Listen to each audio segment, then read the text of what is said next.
Hello and welcome to Fred on Film, aka Fred Asquith on Film, because I need the SEO of my full name in the title. At Fred Asquith on Film, TikTok and Instagram. I've been advertising. Well, I've actually just stopped it. I thought, why don't I advertise my podcast? Because it's my favourite thing in the world and it's my favourite club of my favourite people and I'd like to increase that club. So I looked around and I was like, maybe I should do some ads on other podcasts. So I put some out and then I panicked and I stopped it. You may have heard one of those ads and you may be here because of one of those ads. And if so, send me a message because maybe it was fucking worth it. But no, I thought, do you know what? Fuck it. Because I've actually quite liked the organic growth of this podcast and it is growing at a really nice steady rate. And I'm like, why are you trying to... Why are you reaching for something like just chill? Just chill. Like, I'm so happy with this and the way it's going. I think I was just bored. I did a full ad and everything. I did a full voiceover ad. Anyway, if you did hear that, let me know. Also, I was looking into I'd love to advertise on the tube and stuff because it would just be so funny walking through King's Cross. And I asked for rates on those... when you're walking through the tunnel and they've got those massive posters. And I was like, I just want to get my fucking mug on there. And then I came to my senses on that one. I was like, that is an absolute waste of money. But I did ask multiple tube advertising companies. I don't think I asked them directly because I don't think they have an office. But I was like, how can I get my advert in the place of the Aftermath poster in Stratford? So this is something that a lot of London film fans will know. It's been on Reddit a few times as well. There is a poster for the Keira Knightley movie, The Aftermath, which I think came out in I think it was 2018 or something, that is still at Stratford Tube Station. And anyway, the film community have worked out that it's still there because they've stopped selling that placement size. So it's a square. They've stopped selling that as a size. So I asked these companies, I was like, can I just pay to make my own custom poster and I'll stick it in there? And they were like, no, we don't sell that size anymore. And I was like, no, I know it's discontinued as a size, but I'm saying can I just make one and put it in there? And I don't think they understand what I meant. They were like, no, it's just not a placement. But I was like, who has the keys? Who has the keys to the poster? And I didn't want to fuck up the Aftermath thing because I quite like it that it's still there. I was possibly going to replace one of the faces on the poster with my face or something. I didn't even want to advertise my poddy in there or something. I didn't want to cover it up. I just wanted to stick my fucking head. I just wanted to add to the lore. And then maybe someone else could add something to it. And then maybe in 10 years, it would be this weird mosaic art piece where everyone's added their own little things. And I don't know. I just thought it might be funny. But I don't understand what they're saying. Do you have the keys to the fucking little plastic box that it's in or not? They just don't get it. By the way, if you're listening on Spotify or Apple Music, could you give me a 5-star rating? If you're going to give me less than a 5-star rating, ignore this message. Apparently it helps, and I'll just leave it there, but apparently it helps at discovery and stuff like that. As you can tell, I was just thinking about all the advertising angles this week, but again, I've kind of come off the idea, but I've written the notes down here, so I'm saying them anyway. By the way, another non-advertising based note for Spotify listeners. They have this automatic chapters feature, which is it guesses what you're talking about and gives you timestamps as a Spotify listener. I fucked that off. I've turned it off because it was overturning my just getting a call from a car dealership. Send it to voicemail. It was overriding my timestamps in the description. So I turned it off, and anyway, my timestamps in the description still aren't working. But I was like, I'm going to keep them off because I'd rather just tell you now. If you want to have really specific timestamps, not the bullshit 20-minute timestamps that Spotify's doing, I do granular timestamps in the description, and it's quite hard to find the description on the app in Spotify because they don't really give a shit because the auto timestamp, right? Go have a look. There's good timestamps in there, and Apple people, you will have already seen them because it's easier to find on Apple. So I would like to tell you that I am obsessed with doing an impression of Mark from Celebrity Traitors, finding out who the traitors were on Celebrity Traitors Uncloaked. This was the interview with Ed Gamble on the kind of spin-off interview show after he got voted off the Celebrity Traitors. And I just loved his reaction. He goes, Jonathan fucking Ross. I can't stop doing it. I'm going to have to do it again. Jonathan fucking Ross. Oh, it's so... it's so funny. I love how much he got into it. You know, my complaint last week about celebrities aren't getting into it enough, as much as normies are, it got... I cut a reel for that rant and I put it on Instagram, and then I slowly realized by the comments that I didn't really add enough context in the reel. This happens sometimes. And I started getting comments being like, oh, you don't understand and all this. And I was agreeing with all the comments because what I'd actually edited was completely not what I was trying to say. But I stand by what I said in the full podcast last week, which is that these celebrities aren't giving themselves emotionally enough to this because they're too worried about their own PR. But apart from Mark and apart from Joe Marler and apart from a few others, they're really going for it. So Mark was really into it. Jonathan fucking Ross. I think that's a pretty good impression. Thanks very much. Oh, for fuck's sake, Jonathan fucking Ross. I also heard a podcast talking about the potential future guests on Celebrity Traitors. They were just like pontificating, like, who could it be? They didn't have any insider knowledge or anything. And who would be really good. They mentioned Lou Sanders, Jennifer Saunders, Ian Wright, and they were like, oh, they'd all be amazing, they'd be amazing. They were mentioning so many celebs. And I was like, but would they though? Because based on this season's evidence, there are a lot of people who I thought would be amazing, but actually are quite under the spotlight, are actually quite closed off. For example, I would say Joe Wilkinson was probably not. Lucy Beaumont is a good example. She's so funny, but I don't think that's coming across on the show. Anyway, so I don't think you can just like pluck celebrities out of the ether and just be like, they'd be amazing, because you know their public persona. Because my point last week was they're not actually showing their public performative persona on the show enough. So who's to say who will do well? Who's to say who would be the Joe Marler of next season? Anyway, I thought of one, and that is Eddie Hearn. That is the Matchroom. I think he's the CEO of Matchroom. He's the son of Barry Hearn. There was a Matchroom documentary on Netflix a few weeks ago, which I really liked. He's a well-known figure in sports and boxing and stuff, and I'm into boxing, so I've watched a lot of his rants, and he does a lot of interviews on TalkSport and stuff like this. Anyway, I think he'd be really good because, long story short, you need people whose job it is to engage in a level of conflict that they're able to get over. Do you know what I mean? Like, they're not scared of conflict, not in the sense that they're extremely good at it or that it doesn't make them angry, because Eddie Hearn definitely does get fired up, but they're not scared of conflict in the sense that it's part of their day-to-day to engage in conflict, and they don't hold hard feelings against someone if that happens. That's Eddie Hearn. He's a salesman. I think they should get someone like that on.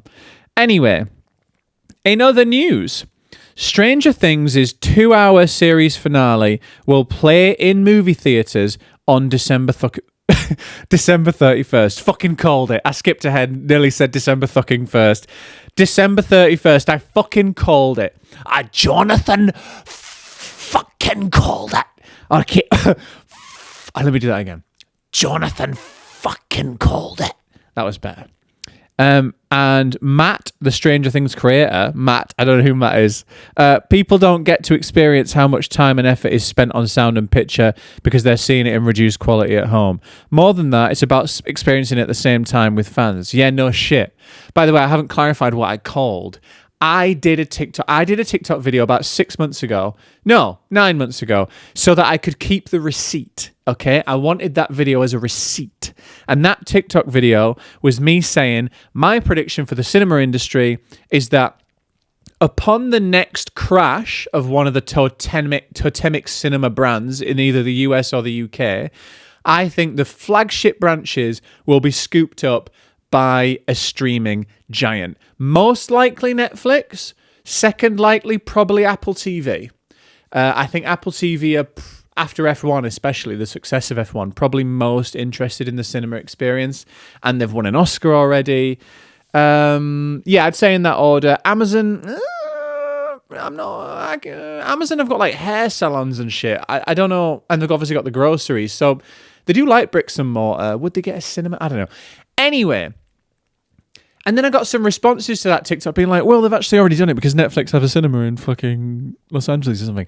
I'm not talking about one. I'm not talking... Because Netflix having a cinema in Leicester Square is quite predictable.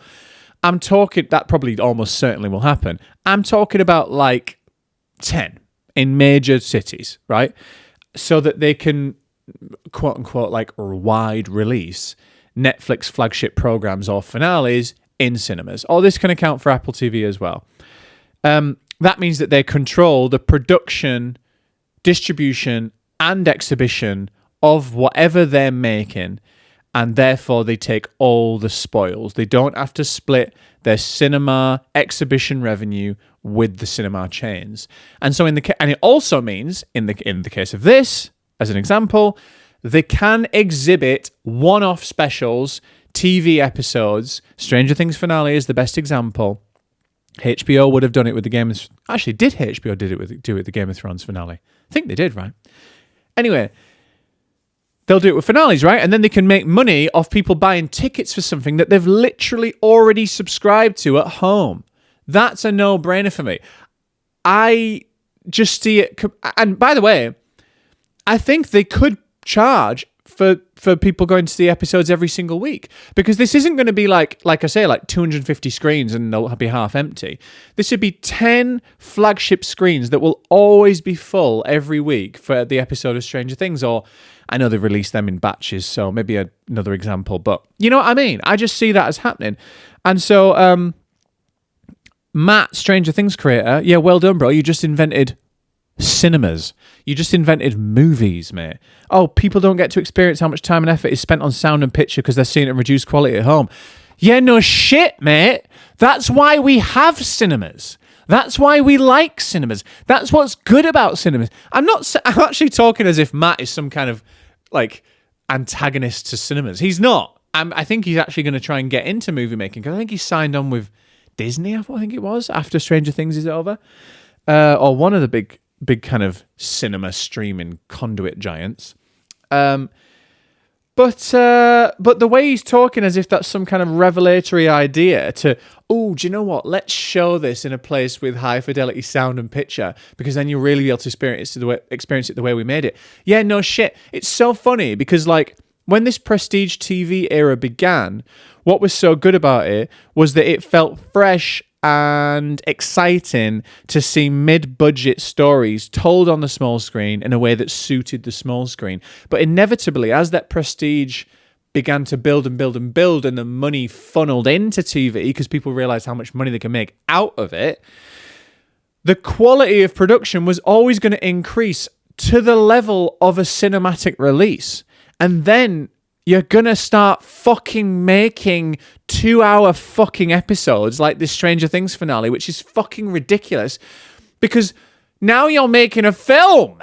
Now you're fucking using up 10 hours of my time for like 4 episodes in a season, rather than having the discipline to put that story within a 2-hour movie. It's flipped back on itself. This isn't bite-sized entertainment anymore. That's what we loved about the advent of the prestige TV era. Oh my God, this is an hour of the best thing I've ever seen. I don't have to go out and get a babysitter and blah, blah, blah. Now they're making us fucking sit down for 2 hours to watch a Stranger Things finale on my tiny TV. Yeah, no shit, Matt. Let's put it in a cinema. Oh, I've got a better idea. How about you just make it a film, bro? Oh, it fucking annoys me. Yeah, you just invented cinema. Well done, mate. Oh, well done. Well done, Matt. Woo! Woohoo! You made a film and you're putting it where film should be. Fuck's sake. Right, I've just realised I forgot to do 2 things at the start of this episode. And that was, I forgot to say what we were going to fucking talk about. I just launched into it. And I also forgot to point out for viewers that I've got 2 blankets on because the heating's off in my house. I want to save money. It's got really chilly now. And I've got 2 blankets on. I've got a little pink blanket over me. I've got a little grey blanket on my lap because this is how we podcast at FoF, all right? It's no shiny bells and whistles. I ain't got a fucking studio out in Hackney, right? This is me in my lounge with my blankets on, ranting! Right. Now, I'll do the agenda halfway through. We have got 2 movies to review, and then I'm fucking out. I'm getting a hot bath. We're talking about Bugonia. Bugonia. I'd love to hear Rowan Atkinson saying that word. Bugonia. Bugonia. And we've also got Ballad of a Small Player. That's the Colin Farrell movie. But we'll start with Bugonia, which is the Emma Stone, Jesse Plemons, Yorgos Lanthimos movie. And you might be like, oh my God, deja vu. I'm pretty sure I've already seen one of them. Yeah, you've seen a few. Most recently, Kinds of Kindness. This is a collaborative triad now. Certainly a collaborative duo between Emma Stone and Yorgos Lanthimos. I think it's their 4th film together. I'm going to say 4th film together. I think it's Poor Things. The Favourite, was before Poor Things. Kinds of Kindness. And then this, Bugonia. Anyway, I was going to mention Yorgos Lanthimos' filmography, but I just told you that's literally those ones. So he's well known for quirky, off-the-wall, zany, dark, grisly, a little bit seedy stories, often filmed in fisheye lens and often starring Emma Stone. And this one, Bugonia, the plotline is 2 conspiracy-obsessed young men, one played by Jesse Plemons, kidnap the high-powered CEO, played by Emma Stone, of a major company, convinced that she is an alien intent on destroying planet Earth. I saw this at London Film Festival. I wrote down notes after. Let's fucking go. Here's my review. This is a premise that almost feels too simple. That almost feels like it wouldn't work for the runtime, which is 1 hour, 58 minutes. Because it is essentially Emma Stone locked in a basement. Look, I know we've had like lo-fi, similar one-location movies in the past, Buried and Room and all that, but I'm just saying, right? As soon as she's locked in that basement, you're kind of like, well, we're going to be here for the whole movie, and you're like, is this going to work? Anyway, it does work. And it reminded me, I might even say this might be an influence. It's not similar in terms of the alien plotline and stuff like that, but it reminded me of possibly my favourite book ever written, which is The Collector by John Fowles. And The Collector is a book written from 2 perspectives. One from the collector, i.e. the person who's taken someone kidnapping someone. And one from the collectee, the person being kidnapped. And it's a 2-hander talking about both their emotions throughout that process and how they kind of like the dynamics through this kind of dance, almost this like emotional politics of like being kidnapped or kidnapping someone. And this is quite similar to that because although Jesse Plemons does have a brother in the movie, it is a 2-hander or in the sense that it's Emma Stone, the kidnapped, kind of locking horns with the kidnappers. And I thought that like tonally, I was gripped from start to finish in terms of that setup, and I never felt laborious, given that it is often in one location. There's a really steady hand at the helm here. Yorgos Lanthimos is a very, very proficient director, and has won many awards for many people on behalf of his movies. Not least Emma Stone won her Oscar for a movie that he directed. But crucially for me personally, this is Yorgos Lanthimos in a more reserved mode, way more accessible. So context for you as a person listening to this, like who may or may not like Yorgos Lanthimos movies, I'm usually middling to switched off his movies. So if anyone's similar to that, this review is especially relevant to you. because I was a bit switched off by Poor Things, especially. I just found it a bit. Oh, it was just a bit too much. It felt overproduced to me, and also a little bit aimless, a little bit meandering in terms of its plot. And I find its quirkiness to the point of irritating me. But this is way more accessible, way more scaled back, in the sense that it's set in a world I can recognize. I don't need my stories to be set in worlds I can recognize, but given Yorgos Lanthimos has so many quirks in spite of his setting, I really like it that it was a grounded setting, because it kind of meant that I just had a foothold in it. I had a foothold in the world. And in terms of the characters and dialogue, it's people that you can recognize, like, in the world. And in terms of its like storyline, it's kind of getting at similar things to what Eddington was getting at.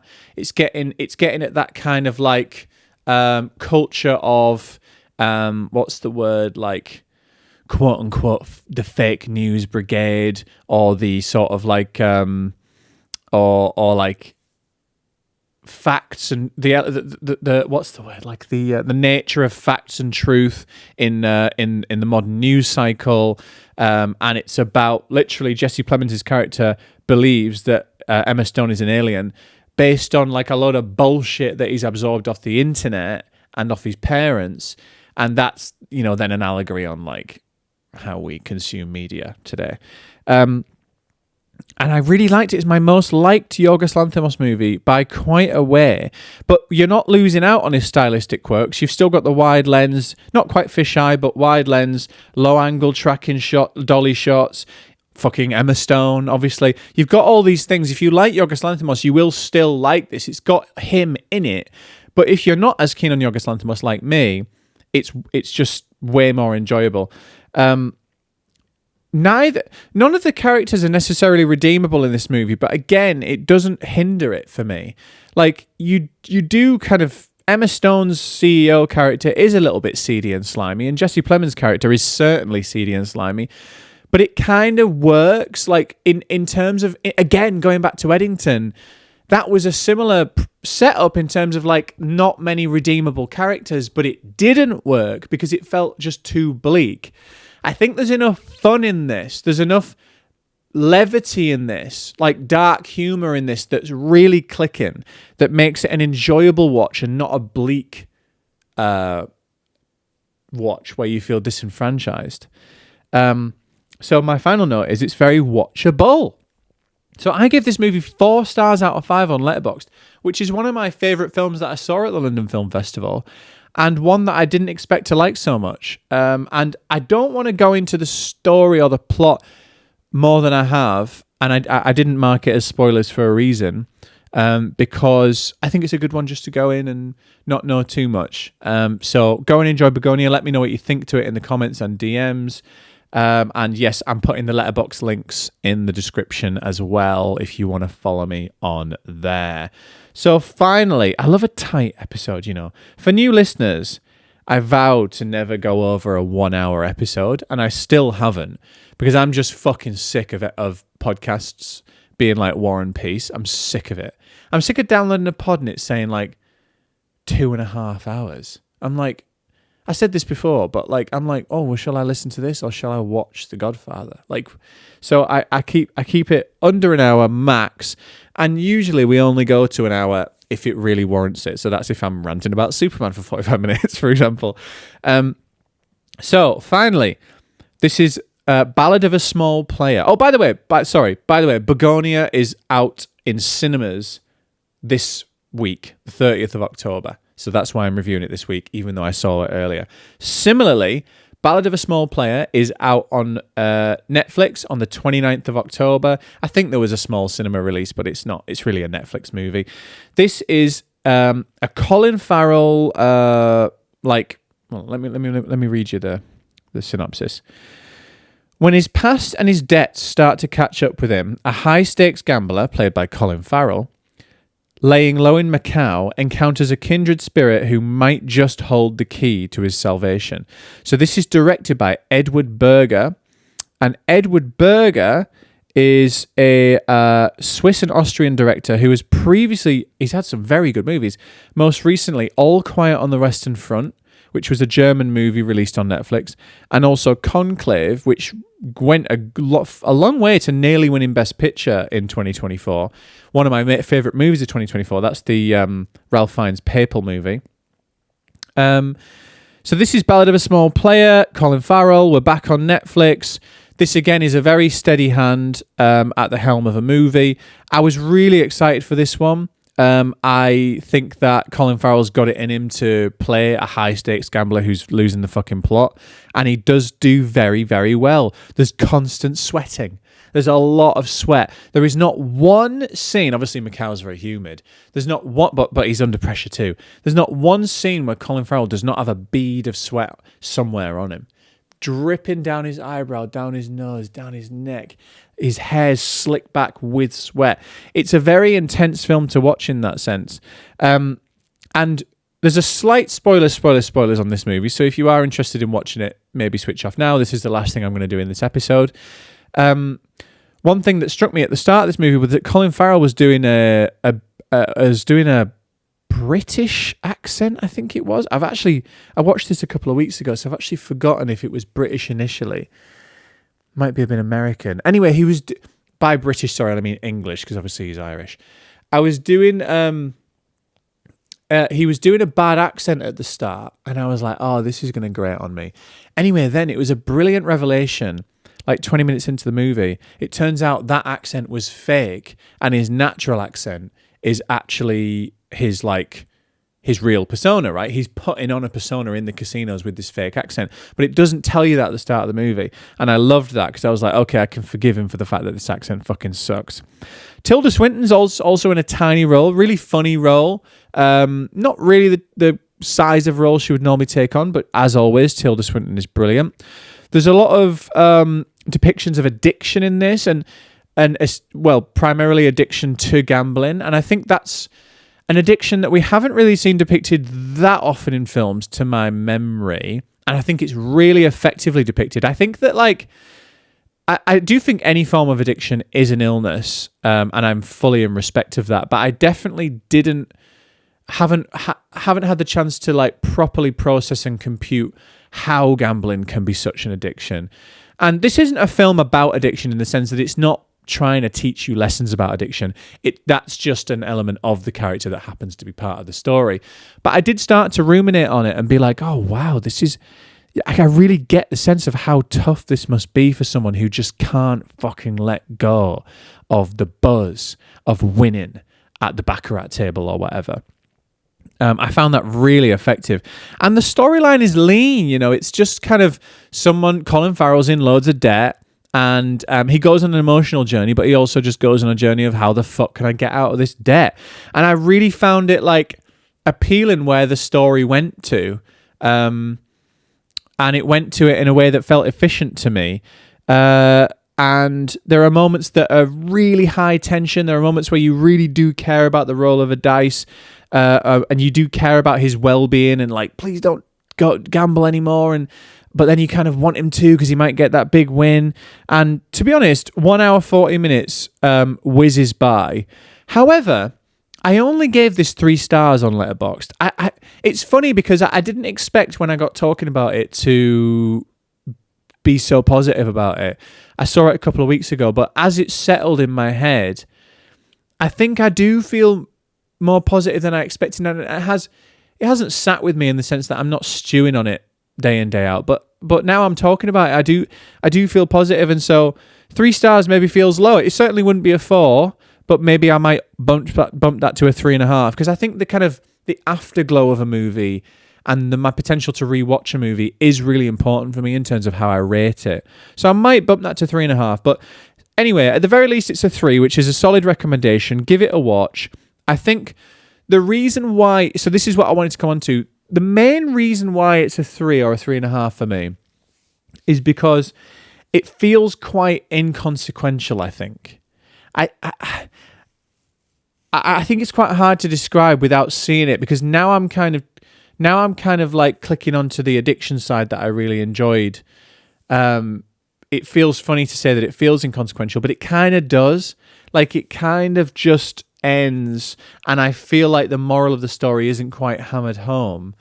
And also there are some kind of dream sequence elements or hallucination elements that, again, I'm not really keen on when movies do that a lot, because you're kind of like, well, what mattered about what I saw? You know what I mean? But yeah, even in saying it, I'm not quite convincing myself. I think I might bump this up to 3.5 stars. Anyway, that Letterboxd review will be in the description as well. So that's out on the 29th of October on Netflix. So that's that for this week. A nice tight episode. Tight like a tiger. Again, send in your requests for what our next discussion point could be. We've recently discussed the most imperfect 10 out of 10 movies. I really enjoyed that. And in the coming weeks, I should say, next week we're probably going to have a review of Anemone, which is the Daniel Day-Lewis return with his son directing. Predator Badlands, which is the sort of sequel to Prey, same director, which is about the Predator character, I think is the protagonist in that movie. In future weeks, we might have a review of Richard Linklater's Blue Moon or Edgar Wright's Running Man. And we're also going to have a review of Jay Kelly, which is the George Clooney Noah Baumbach movie, which I saw at LFF. And I just want to stop here and say on the 21st of November, we're going to have Wicked for Good coming out. So long-time followers, not just listeners, but followers will know that one of my biggest TikTok or social media videos ever was me complaining about how I wasn't excited to see the first Wicked movie because I was just a classic straight guy.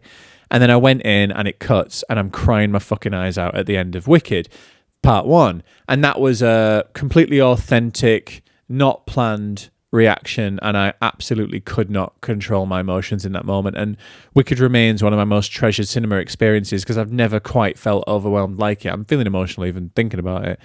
So Wicked for Good, i.e. Wicked Part 2 of 2, coming out the 21st of November.